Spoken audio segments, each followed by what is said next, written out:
Assalamualaikum warahmatullahi wabarakatuh. Uh, Sebelumnya Iqbal minta maaf karena videonya seperti ini, karena yang direkam Iqbal belum bisa start. Mungkin langsung saja start. Saya akan menampilkan PPT dari proposal saya, yaitu yang berjudul Pemakaian Bahasa Indonesia yang Baik bagi Peserta Didik sesuai dengan PUEB ataupun Pedoman Umum Ejaan Bahasa Indonesia di SD Negeri 1000511 Eklatong, Kecamatan Aikbila, Kabupaten Tapanuli Selatan. Adapun latar belakang dari masalah judul saya ini, Ustadz, proses pendidikan di sekolah diantaranya adalah melalui proses pembelajaran. Guru mempunyai peran yang utama dalam melaksanakan dan menyajikan sebuah program pembelajaran yang efisien dan efektif dalam kegiatan belajar mengajar di sekolah. Proses pembelajaran yang efisien dan efektif dapat terlaksana jika persiapan guru dalam mengajar matang dan terprogram dengan cara maksimal. Dengan proses pembelajaran demikian, maka hasil dari siswa diharapkan dapat meningkat ke arah yang lebih baik. Belajar bahasa Indonesia merupakan salah satu sarana yang dapat mengakses berbagai informasi dan kemajuan ilmu pengetahuan. Untuk itu, kemahiran berkomunikasi dalam bahasa Indonesia ini secara lisan dan tertulis harus benar-benar dimiliki dan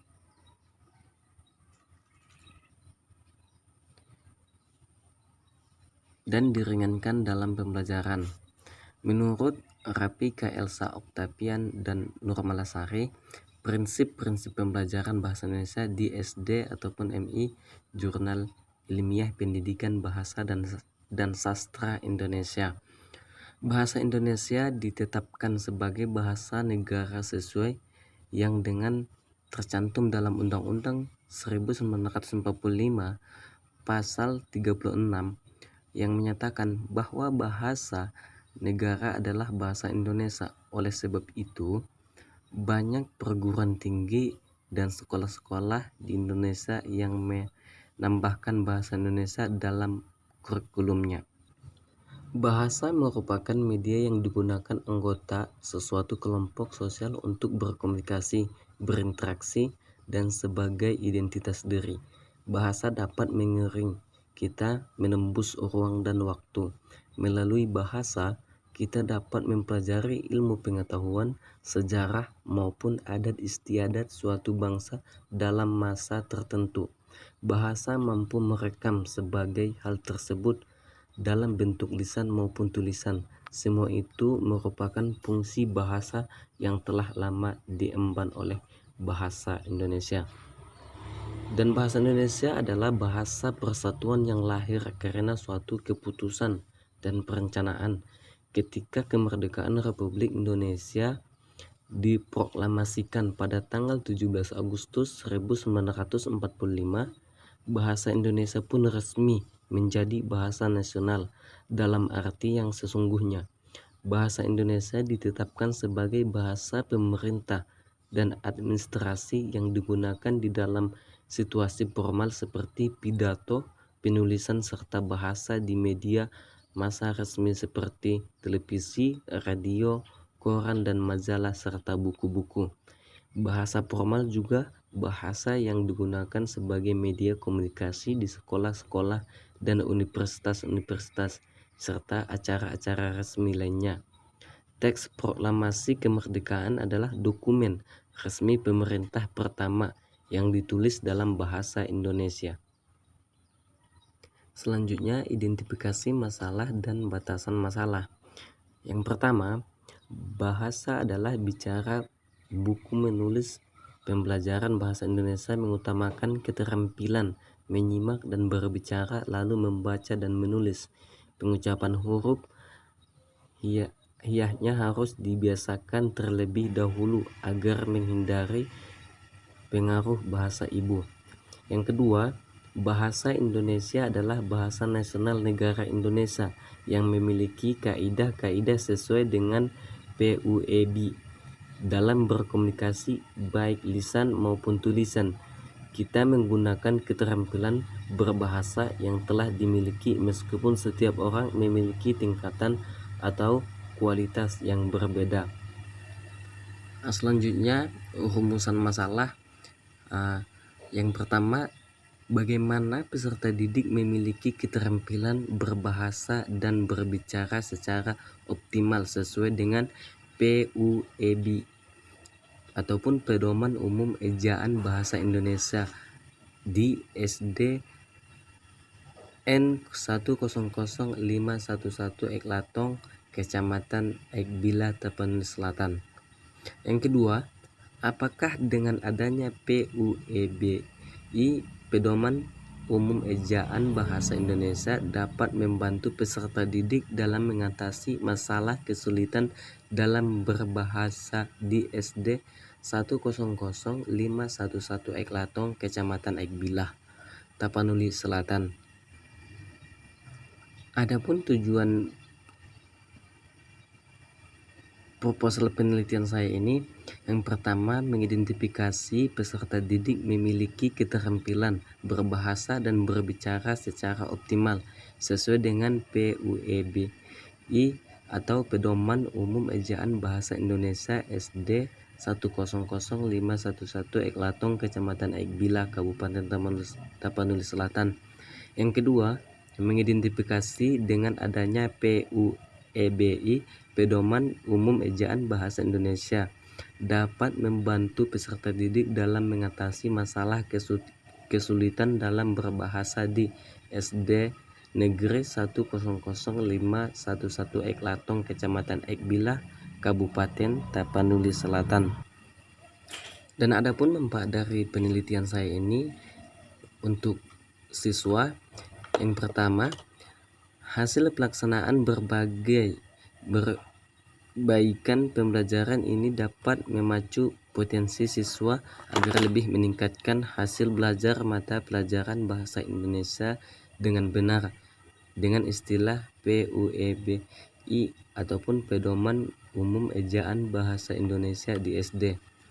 Yang kedua, memberikan kemudahan dalam belajar bahasa Indonesia. Dan manfaatnya bagi guru, yang pertama, melalui hasil penelitian ini diharapkan pendidik dapat mengatasi kesulitan-kesulitan yang dalam pelajaran bahasa Indonesia dengan PUEBI Pedoman Umum Ejaan Bahasa Indonesia. Dan yang kedua, hasil penelitian ini diharapkan dapat dijadikan sebagai acuan bagi pendidik dalam mengatasi kesulitan-kesulitan dalam berkomunikasi peserta didik.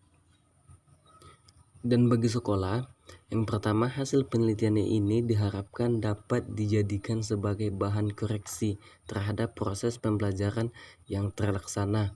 Yang kedua, sebagai masukan kepada sekolah untuk menerapkan pembelajaran yang tepat dan sesuai dengan materi pembelajaran bahasa Indonesia dengan PUEBI Pedoman Umum Ejaan Bahasa Indonesia, sehingga hasil belajar dapat tercapai secara maksimal. Dan untuk saya sendiri sebagai peneliti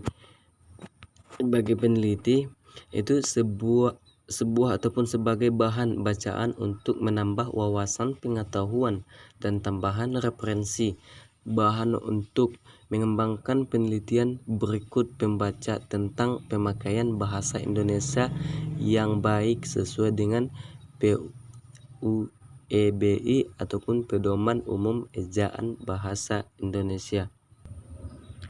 Adapun bab yang kedua, landasan teori. Yang pertama, saya jelaskan dulu pengertian bahasa Indonesia. Bahasa Indonesia adalah bahasa persatuan yang lahir karena suatu keputusan dan perencanaan ketika kemerdekaan Republik Indonesia diproklamasikan pada tanggal 17 Agustus 1945. Bahasa Indonesia pun resmi menjadi bahasa nasional dalam arti yang sesungguhnya. Bahasa merupakan sarana untuk saling berkomunikasi. Adapun bab 2 landasan teori. Sebelumnya kita masuk dulu ke pengertian bahasa. Pengertian bahasa Indonesia adalah bahasa persatuan yang lahir karena suatu keputusan dan perencanaan ketika kemerdekaan Republik Indonesia diproklamasikan pada tanggal 17 Agustus 1945. Bahasa Indonesia pun resmi menjadi bahasa nasional dalam arti yang sesungguhnya. Bahasa merupakan sarana untuk saling berkomunikasi, saling berbagi pengalaman, saling belajar dari yang lain, serta untuk meningkatkan kemampuan intelektual dan kesusastraan. Merupakan salah satu saran untuk menuju pemahaman tersebut dari Departemen Agama Republik Indonesia Kurikulum Madrasah Ibtidaiyah. Adapun indikator keterampilan berbicara.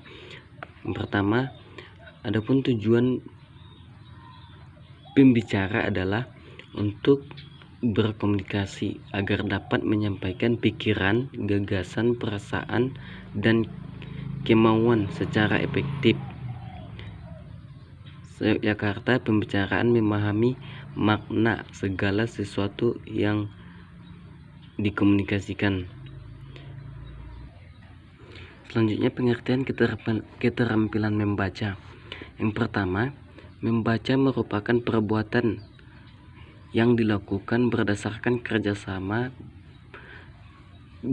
beberapa keterampilan, yakni mengamati, memahami, dan memikirkan. Yang kedua, membaca merupakan keterampilan yang bersifat pemahaman yang dapat dianggap berada pada urutan yang lebih tinggi. Ginting 2005. Membaca. Yang ketiga, membaca merupakan suatu kesatuan kegiatan yang terpadu dan mencakup berbagai kegiatan seperti mengenal huruf dan kata-kata. Yang keempat, membaca didefinisikan sebagai suatu proses yang melibatkan penafsiran, kode, dan pemahaman. Yang kelima, selanjutnya membaca merupakan suatu alat pembelajaran yang efektif karena memberi kekuatan pada seorang murid untuk membuat keputusan yang tepat dalam meningkatkan proses pembelajaran dan pemikiran. Adapun tujuan fungsi keterampilan membaca, tujuan behavioral ataupun disebut dengan tujuan tertutup ataupun tujuan instruksional.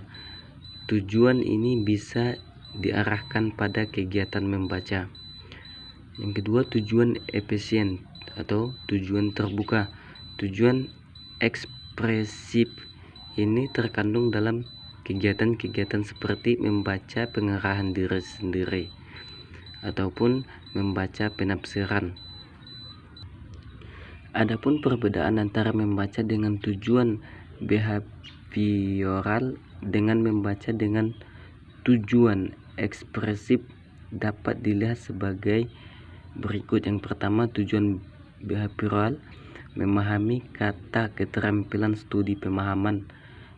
Yang kedua, tujuan ekspresif pengaruh diri interpretif ataupun kreatif.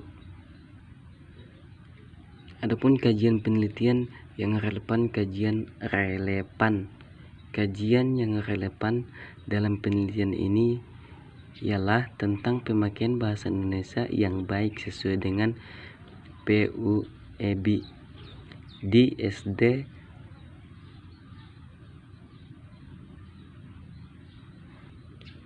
di SD 1000511 Eklato, Kecamatan Ekbilah, Kabupaten Tapanuli Selatan. Pada penelitian ini, peneliti mendapatkan sumber dari berbagai jurnal, buku, dan skripsi. Jadi penelitian ini adalah bahasa Indonesia adalah bahasa nasional negara Indonesia yang memiliki kaidah kaidah sesuai dengan PUEBI. Adapun alur pikir, dalam alur pikir penelitian ini ada beberapa hal yang dilakukan oleh saya sendiri peneliti terhadap penelitiannya.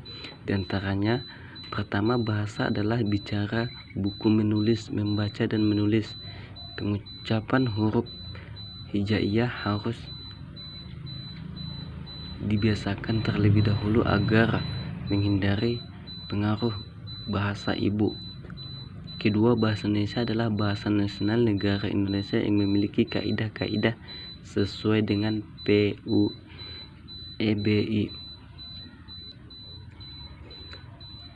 Selanjutnya, bab 3, metode penelitian, jenis-jenis dan pendekatan penelitian.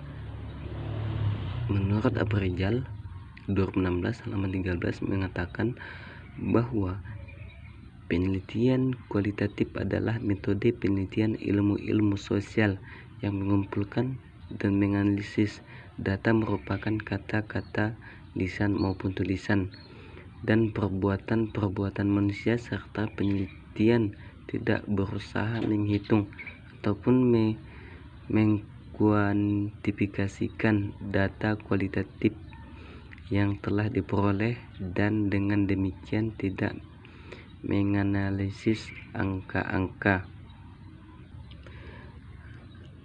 Adapun tempat dan waktu penelitian,